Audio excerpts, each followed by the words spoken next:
Hello everyone, आज हम आ चुके हैं cell the unit of life के नए लेक्चर पे। आज हम पढ़ने वाले हैं, नया लेक्चर है तो कुछ नया पढ़ेंगे।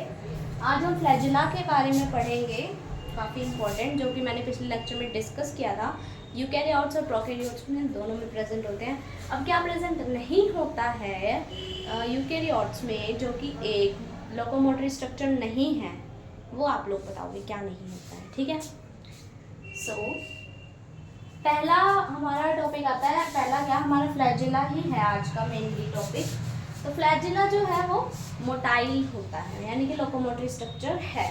ओके, इसमें 3 पार्ट्स में होता है प्रोकैरियोट्स के अंदर, ये basal body, hook and filament. ठीक है, ये सबसे ज़्यादा लॉन्गेस्ट पार्ट होता है। जो फिलामेंट है हमारी, इस टाइप से पार्ट्स होते हैं, ऐसे कुछ बेसल बॉडी हो जाती है और इस टाइप का हुक होता है, और फिर फिलामेंट, ये लास्ट वो पूंछ सी होती है, वो फिलामेंट होती है। ठीक है, तो ये लॉन्गेस्ट पार्ट होता है जो कि सरफेस से एक्सटेंड करता है आउटवर्ड्स।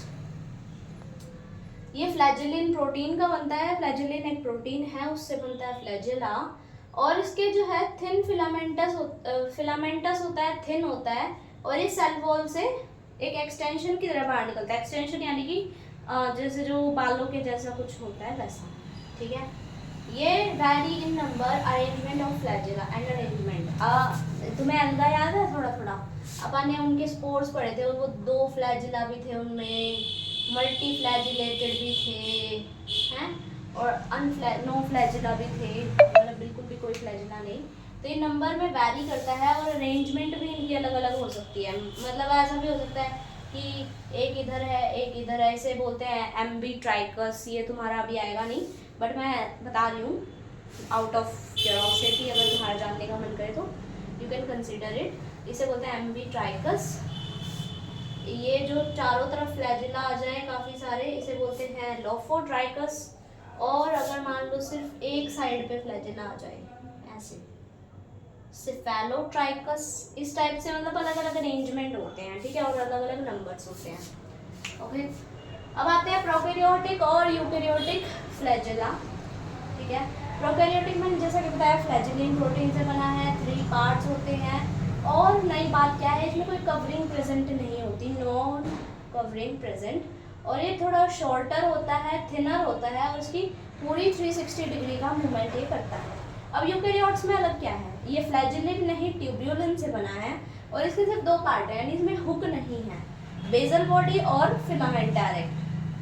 और ये प्लाज्मा मेम्ब्रेन से सराउंड होता है। मतलब मान लो ये सेल है और यहाँ पे मान लो फ्लैजिला है, तो ये प्लाज्मा मेम्ब्रेन इसको ऐसे सराउंड करती हुई जाएगी। ठीक है, इस टाइप से इसका जो है प्लाज्मा मेम्ब्रेन इसे सराउंड कर लेती है। ये लॉन्गर होता है, थिकर होता है। थिकर तो होगा ही, क्योंकि एक मेम्ब्रेन और इसे सराउंड कर रही है, तो ऑब्वियस सी बात है थिकर होगा। और ये लॉन्गर होता है, और ये विप लाइक मूवमेंट शो करता है। विप यानी कि जो चाबुक होता है, 180 डिग्री का मूवमेंट ये शो करता है। ठीक है, आज के लिए हमारा टॉपिक इतना ही था। हम अब नेक्स्ट क्लास में पढ़ने वाले हैं अबाउट यूकैरियोट्स, यानी कि हम यूकैरियोट्स पे जंप अपॉन करने वाले हैं। आज का लेक्चर मैंने इसलिए छोटा रखा क्योंकि हम ऐसे यूकैरियोट शुरू करते तो हमारा कोई टॉपिक ऐसे कंप्लीट भी नहीं हो पाता अलग से क्लास में।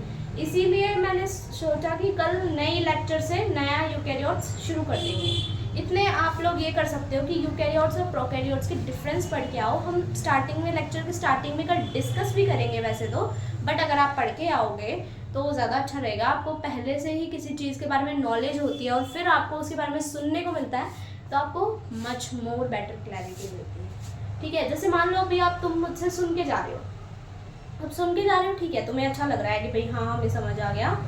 अब तुम मान लो एक बार और रीडिंग लगाओगे, मच मोर क्लैरिटी मिलेगी। क्वेश्चन सॉल्व करोगे, फार बेटर क्लैरिटी मिलेगी। फिर से अब तुम PYQ लगा रहे हो, एक्सीलेंट क्लैरिटी मिलेगी। इसमें कोई सोचने की बात ही नहीं है। मतलब रेपिटेशन ज़रूरी है किसी भी चीज़ की। ठीक है, भाई कोई बहुत लंबे चौड़े एग्ज़ाम्स तुम्हारे नहीं होते हैं, काफ़ी ज़्यादा, मतलब अब तो एग्ज़ाम काफ़ी ज़्यादा मिनिमल कर दिए हैं इन्होंने। ठीक है, जितना तुम बार बार बार बार रिवाइज करोगे ना, जितना तुम्हें रट जाएगी ना एनसीईआरटीज जो है तुम्हारी, जो भी तुम्हारा सब्जेक्ट है, whether it is biochemistry, physics और इट इज़ मैथ्स, केमिस्ट्री और फिजिक्स, फंडा सेम है, रेपिटेशन। ठीक है, तो थैंक यू सो मच, आज के लिए इतना ही है। अगर आपको मेरे वीडियोस अच्छे लगते हैं तो चैनल को लाइक करो, सब्सक्राइब करो और शेयर कर दो। थैंक यू सो मच, आज के लिए इतना ही।